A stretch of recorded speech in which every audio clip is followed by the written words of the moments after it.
What's going on, everyone? So everyone was preaching for Rob Pelinka to get a trade done, do something to bring help to LeBron James and Anthony Davis, do something that can take us to the promised land and make us a better team. We needed depth. We needed size. We needed shooting. We needed a big. We needed to upgrade our guards. We needed to do a lot. And Rob Pelinka absolutely delivered.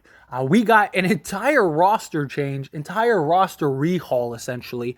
And in total, we got 6 players, 5 in the last 24 hours, and then, of course, the Rui trade. But I wanted to kind of talk about and break down all of these trades and what went out, what went in. And then, of course, I want to hear your thoughts and opinions as well. So let me know down in the comments below. But to essentially what we got was D'Angelo Russell, Malik Beasley, Jared Vanderbilt, Mo Bamba, and Devon Reed, right? So all of these guys could be real rotation, even starting level talent for us, right? A couple guys like Mo Bamba is probably right now at this point of his career, probably best off the bench, but certain matchups, I think he could absolutely start. Reed is not going to be a starting level player, but he is a solid 3-and-D guy off the bench. But before we start diving into these two, think about what we got. We got Rui Hachimura, D'Angelo Russell, Malik Beasley, Jared Vanderbilt, Mo Bamba, and Reed, right? Those 6 guys in exchange for Kendrick Nunn, Thomas Bryant, right? Patrick Beverley, Damian Jones, JTA. I mean, talk about an entire roster rehaul. Talk about an entire roster turnaround. And we got the big trade with Russell Westbrook. We got the Mo Bamba trade with Patrick Beverley. Got the Reed trade with, we ended up sending out Thomas Bryant, but we also got picks in return. So not only did we get an entire roster rehaul, it only cost us 1 first-round pick, and at the end, 2 second-round picks. Or 1 second-round pick, I'm sorry. Because we traded 3 away in the Rui Hachimura deal. And then we ended up getting 3 back in the Denver deal.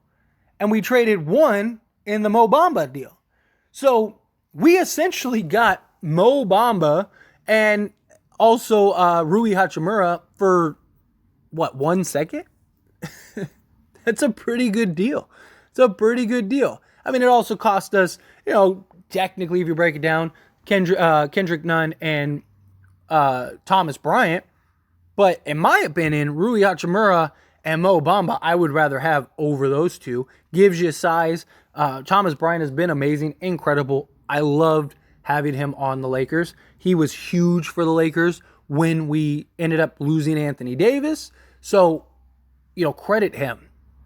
But he wanted to be gone. He didn't like his role. Understandable. He outplayed his contract tenfold.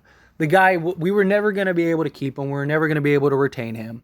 And now we're able to get a young 3-and-D style center for the long haul. But we'll dive into that in general. It's just amazing that we were essentially able to swap 6 players for another 6 players that are all extremely young still, extremely versatile, extremely talented, and we upgraded at every position.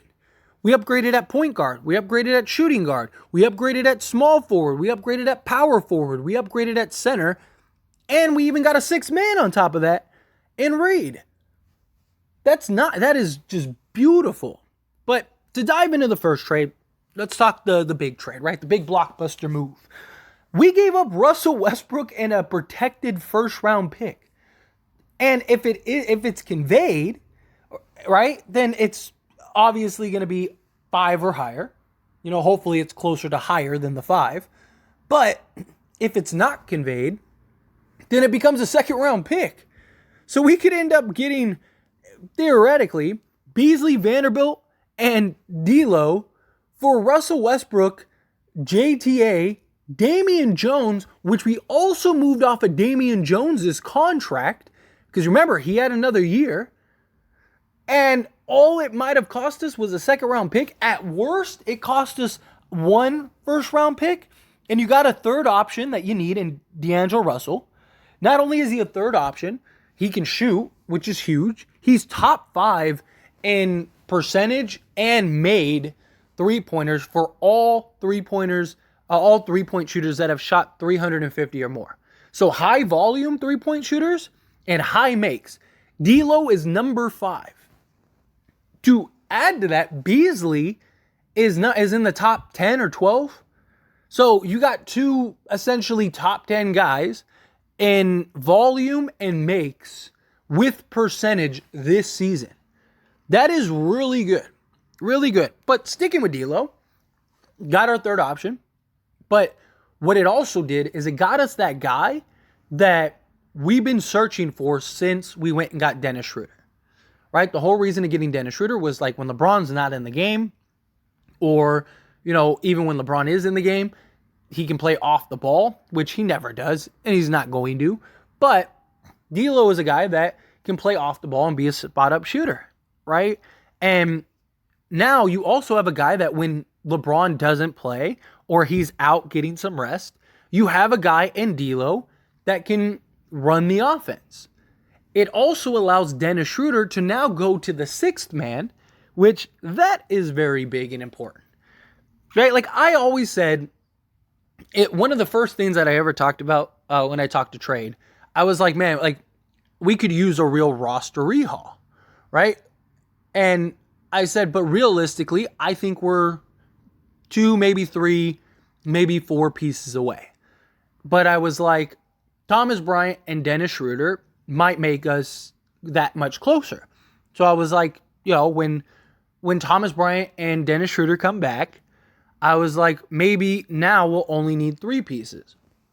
And throughout this year, they showed that they had a big impact, inconsistent impact, but still, they had their games, they had their moments. We won some games with them. And it was like, okay, like the consensus was like, we're like 3 quality guys away. And not just that, if we can get starting level talent, which is the big thing, starting level talent, then now we can move some of those guys to the bench lineup. And like Lonnie Walker, Dennis Schroeder, guys like that. And now we're off to the races. Well, that's exactly what the Lakers did. Only difference is they got 6 of them. And they unloaded 2 guys that weren't even in the rotation. And JTA and Damian Jones. Right? Like Damian Jones has played like 5 minutes this whole season. And we were able to unload him. We still have Winning Gabriel. We still have Troy Brown. We still have Austin Reeves. We still have Max. We are legit 15 players deep now. Now, the question is, which of these players actually become starters? Which of these players actually become a part of the rotation? Which of these players actually make an actual impact consistency-wise? Because that was the problem with our last roster is consistency. But these 3 guys, I think you can make an argument. These 3 guys could start next to LeBron and AD. Like, you could easily go D'Lo, Beasley, Vanderbilt, LeBron, and AD. You got 2 dead-eye shooters. You got your defensive wing. You got LeBron James. And you got your juggernaut Anthony Davis on the defensive end. And Vanderbilt and Davis are really going to help a lot. And you could have these 2 and you could go Vanderbilt for the end lineup. Or you could start Rui. Right? Like that's something else they could do. It just gives us interchangeable lineups. But D'Lo brings so much to this team. I don't think people understand how much value D'Lo is going to bring. Because 1, we have another guy that can shoot off the dribble. We have another guy that can shoot and be a spot up, play on the ball, off the ball. We have another guy that can just create and score at all 3 levels. We don't really have guys that can score at all 3 levels to the level of D'Lo. It was the idea of Kyrie Irving, right? If we get Kyrie, you got a guy that can score at all 3 levels, take pressure off of LeBron, take pressure off of AD, get you 20 to 30 a night, and play on the ball, play off the ball, do everything. Not a great defender, neither is D'Lo. D'Lo can be our poor man Kyrie Irving, right? And you can make an argument that D'Lo may actually fit even better than Kyrie just because of an ego sense. Because Kyrie, he might look at it as like, LeBron's getting old, it's my time, me and AD, I'm the second or I'm the third. Like, no, now you have definitively you're number one, number two, and number three, right? You have LeBron, you have AD, and you have D'Lo. D'Lo's going to get his opportunities. He's going to get his minutes. He's going to get his time. And I think he's going to thrive. I do. I think he's going to do really well with the Lakers. And then Vanderbilt, not really a scorer, but we don't need that. We need a sizable wing. Now we got a 6'9" guy that can guard the Kevin Durant that just went to the Phoenix Suns. Can play solid. Go watch him defensively for Utah this season or even Minnesota. The guy is elite defensively. He is really good defensively. And he's 23 years old. He's got good length. He's got good size. He's got everything.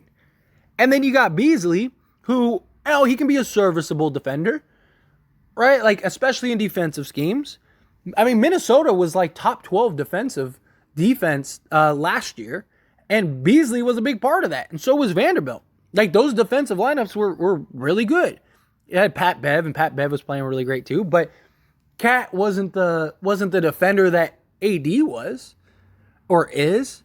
So I still think this could be a very good. I think these are going to be your core guys. My guess is Beasley probably comes off the bench, so you have that shooter off the bench.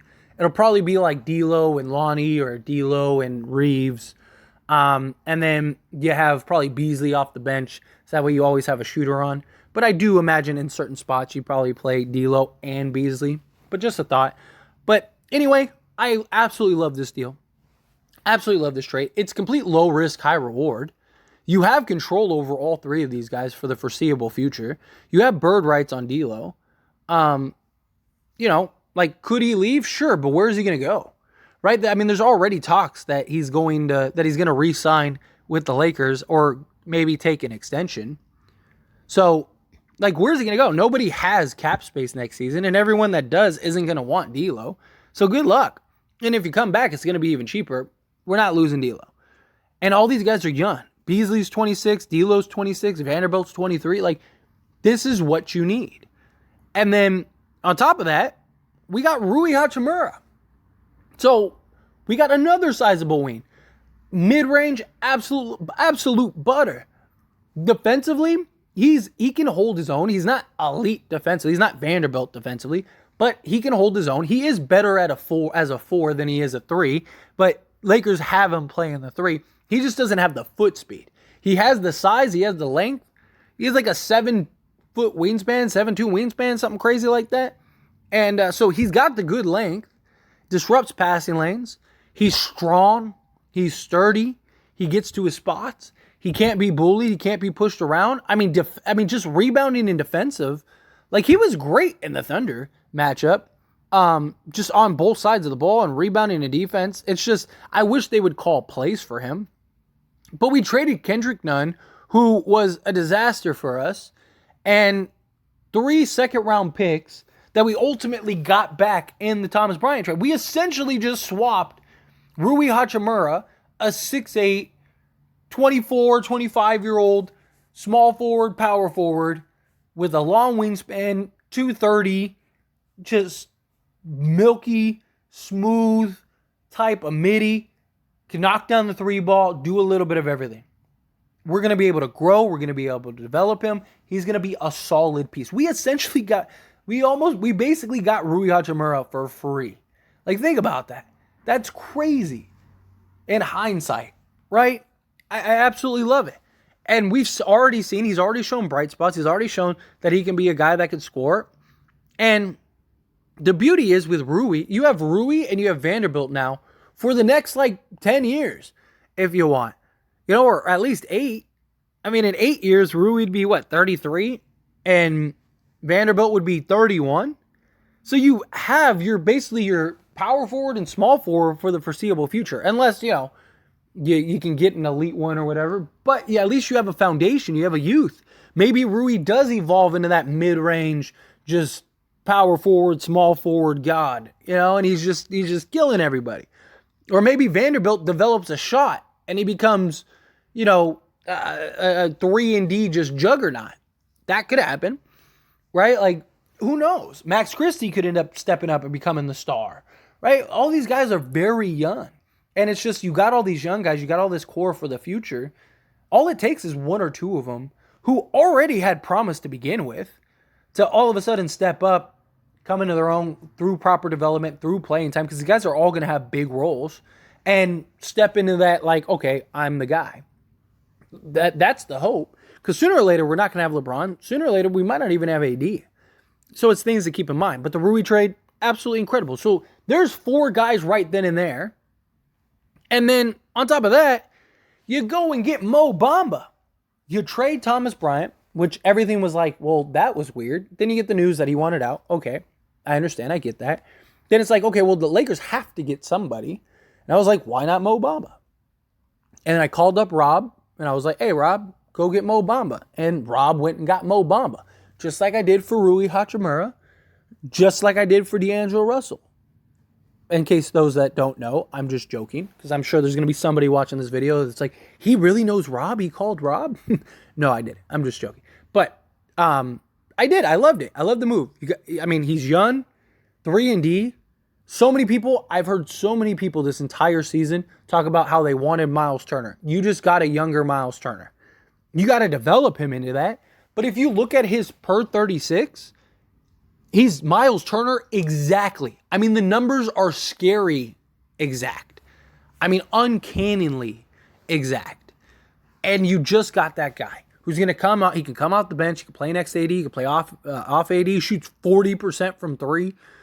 Like, the guy is a shooter. Guy is a shot blocker. He's averaging 1 block shot a game, even in limited minutes off the bench. Right? And this guy would be the starter that Orlando is probably growing and developing if Bol didn't turn into like the second coming of Kevin Durant, or become Victor Wembanyama 2.0. So, I mean, Mo Bamba made a lot of sense, right? And we were able to get him for a second-round pick. 1, that's it. That is huge. That is as about of low risk, high reward as it gets. We're going to be able to keep him. We're going to be able to keep Rui. We're going to be able to keep everybody. We get everyone to new contracts. Keep these guys for the long haul. And you grow and develop him. And look, every time we get a center from the Magic, we win a championship. We won a championship with Shaq. We won a championship with Dwight Howard. We won a championship now with Mo Bamba. Let's make it happen. Let's go 3 for 3 with Orlando centers. But regardless, look, this is a solid pickup. All these guys are solid pickups. All these guys are low risk, high reward type moves. And I absolutely love this, right? I absolutely love what we got, what we did. And, hopefully we can now get it together fast enough to make a push for the playoffs. And then we get into the playoffs, and I like our chances. There's still not a team in the West that scares me. I'm not going to lie. The Phoenix Suns with Kevin Durant, Devin Booker, and Chris Paul, it's going to be tough. But they don't really have depth. They can't stay healthy. And they don't play any defense because they have no defense. So, and we still have Anthony Davis, who always eats 8 and alive, who has always been just a disaster mismatch for them. And they don't have those wings that can come and help. And so I like where we're at. I really do. I like where we're at. I really think that the Lakers are in a very good position. They upgraded every spot. You stayed young. You stayed talented. You still have a first-round pick.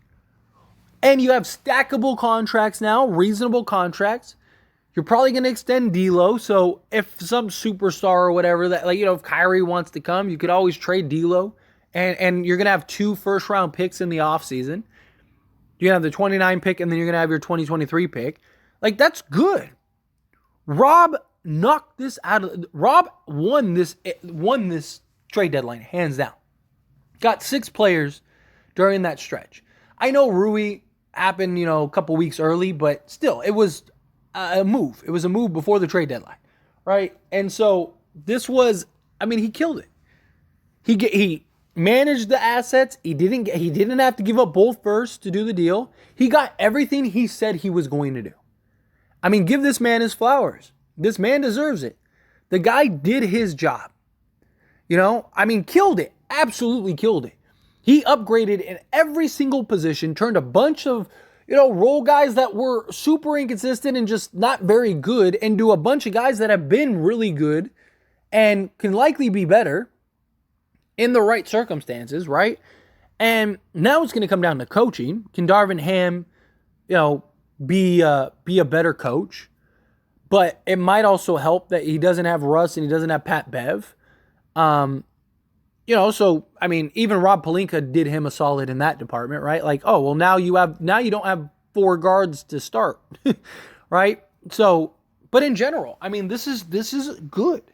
Rob Pelinka absolutely killed it in every facet, shape, way, form, you name. I mean, he got a young center for the future, 2 young, sizable forwards for the future, upgraded our defense, upgraded our shooting, got a 3rd star, I guess. I mean, D'Lo was an all-star. So, got a 20, I mean, he's having a better year this year than he did in his all-star year. So, you got a guy who's actually playing really good basketball right now. And we don't need D'Lo to be a superstar. We don't need D'Lo to be Kyrie. We just need him to be consistent and be the 3rd guy. Can he consistently, night in and night out, give us 15 to 20 a night? Take some playmaking duties, hit some clutch shots, be a closer for us? If he can do that, then boom, home run. Because the one thing the Lakers have struggled with is closing. And guess what D'Lo has proven time and time again? He can be a closer. He's not afraid of the moment. He'll hit the big shot. Mr. Ice in his veins. Rob Pelinka did every single thing that he said he would. The only thing that bothers me is I wish he would have stayed quiet during it. I made a video a couple weeks ago talking about how, Lakers, like, the problem was the line, right? Like, I get you want to kind of clue people in, but the problem is they just kept making things worse, right? Oh, we're going to do something by November, by, Thanksgiving. Nothing happens. Oh, we're going to do something after, our 10 games or whatever. And then Thanksgiving. And then it's by December 15th. And then it's by January 1st. And then it's by January 15th. And then it's like, okay, we're not going to do anything until the trade deadline. And it's like, and I would have rather them just be quiet, kept your head down, do your job, get this return, and all of us go, oh my God, Rob Pelinka's is GM of the year. I guess G-Man would work, be the G-Man of the year. And we all would have praised him. He would have been, that's the only thing. Keep it a little more quiet. Keep it a little more hush-hush. Do your job. Work in silence. Do your thing. But he deserves all the credit in the world, all the flowers. He does. He turned Russell Westbrook, Damian Jones, who doesn't even play, JTA, which at times when you watch him play, you go, God, how is he even in the league? Kendrick Nunn, who he's been solid for Washington. That was a good pickup for Washington, but just didn't make sense or fit for us. Patrick Beverley, who for the most part has been terrible for us. He hasn't been very good defensively. He's had his moments and he's had his spots, but overall hasn't been very good defensively. And although he is a guy that, and that was picking it up towards the end, so credit that. And then Russell Westbrook, who just didn't fit and made no sense to begin with. And Thomas Bryant, right? All of that. One protected first-round pick and essentially 1 second-round pick when all was said and done for, Beasley, Russell, Rui, Vanderbilt, Reed, Mo Bamba, and D'Lo. Come on. That is a smack home run out of the park. That is just take a step back, marinate this for a minute. Absolute home run. Absolutely killed him. Good job, Rob Pelinka. But again, love to hear your thoughts and opinions. Let me know however you feel about it. Love to hear it.